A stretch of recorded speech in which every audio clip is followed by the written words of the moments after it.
The question many are asking is whether a new global trade war is taking shape or not. Countries around the world are scrambling to respond to the sweeping new reciprocal tariffs announced by U.S. President Donald Trump.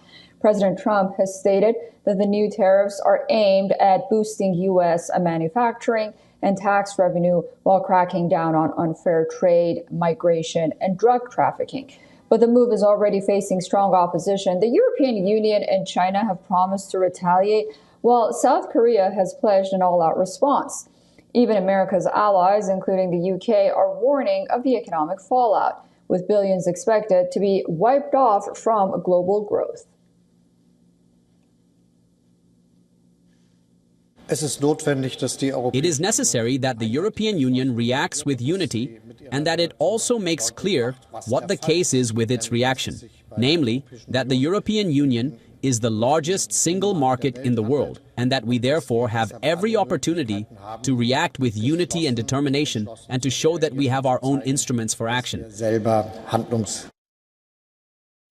In open and free trade, and that the imposition of tariffs is bad for the world economy.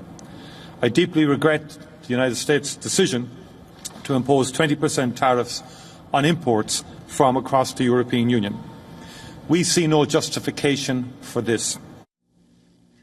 Trump claims his trade policies will lower prices, but many Americans disagree. Businesses say the new tariff will raise costs that will ultimately be passed on to the consumer. The U.S. Chamber of Commerce warned these tariffs are effectively a tax increase that could slow economic growth. The latest tariffs bring total duties on Chinese imports to over 50%, but the impact doesn't stop there. Countries with strong Chinese investments like Cambodia, Laos, Myanmar, and Indonesia could also suffer. Experts believe this may be a strategic move to weaken China's economic influence in the region. While Canada and Mexico are exempt from the new tariffs, both countries are still dealing with previously imposed 25% duties on steel, aluminum, and automobiles. Canada's Prime Minister warned these policies are fundamentally changing the global trade system.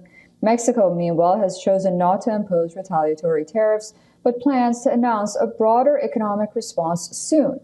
President Trump has acknowledged his trade moves will cause market disruption, calling it a period of transition. The new tariffs take effect on April 5th, and countries have until April 9 to decide whether to negotiate or hit back with their own measures. You see the numbers. The numbers are so disproportionate. They're so unfair. At the same time, we will establish a minimum baseline tariff of 10%. You notice that on the chart. And that'll be on other countries to help rebuild our economy and to prevent cheating. So we're going to have a minimum of cheating, and we're going to be very severe on the people that at the gate that watch the tariffs and watch the product coming in, because there's been a lot of bad things happening at the gate. All right, for more on this, we are now being joined by Klisman Moradi, economist and founder of Pareto Economics, a global world affairs research consultancy. Thank you so much for joining us on WION. What are your thoughts on these reciprocal tariffs that President Trump announced at the Rose Garden yesterday? What are its short-term implications and perhaps long-term implications for the United States? Well, we can see the short term right now, Suzanne. I think the financial markets are in chaos. Big drops in almost all indices across the world because of these tariffs. And although that's, I think, more reactionary than anything, and they were to be expected, we had a long time to expect these tariffs because this is a new concept that President Trump put in front of the world. He's been talking about it even before he was elected president.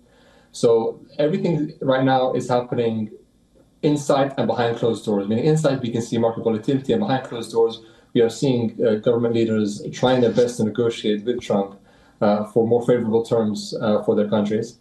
In the long term, I think what we really need to see is how businesses themselves take these tariffs and how they play out. Because an importer, for example, in America can decide not to pass on these costs to their consumers, depending on what the product is, depending on what state the business is in. And also exporters can also decide to lower their costs so that they can still be competitive with the domestic alternative. Again, these things and how they decide to react to these things, businesses will take it on board themselves to see how best they can survive and how best they can flourish in these changing times.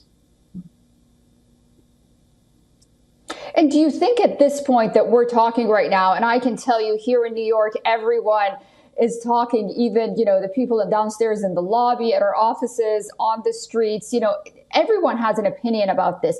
Are we still at a point where we really don't know which way all of this is going to go? Negotiations, negotiation tactics, or actually implementing these tariffs? And also, what will happen? Look, Trump isn't doing anything which is unknown. I mean, what he's doing is our reciprocal tariffs, right? So the best way that a country can get a better deal is by offering a better deal to the United States.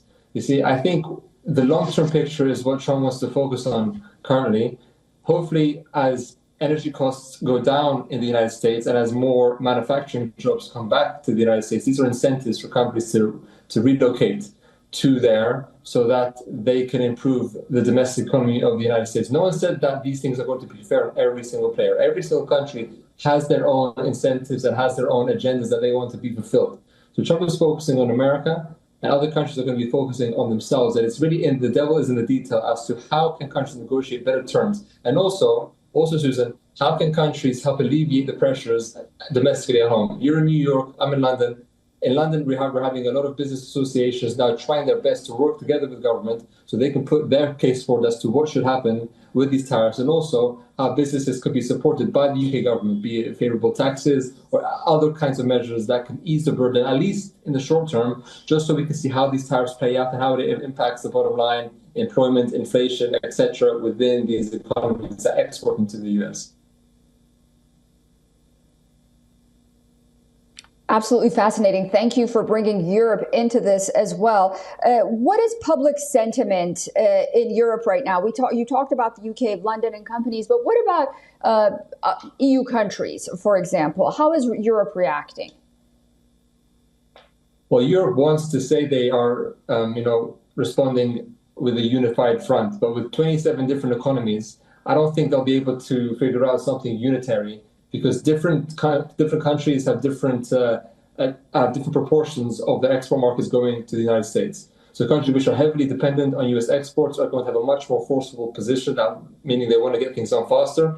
And countries which don't have that much exposure to the United States compared to other parts of the world aren't going to be as forthcoming with drastic policy changes for what they want to do.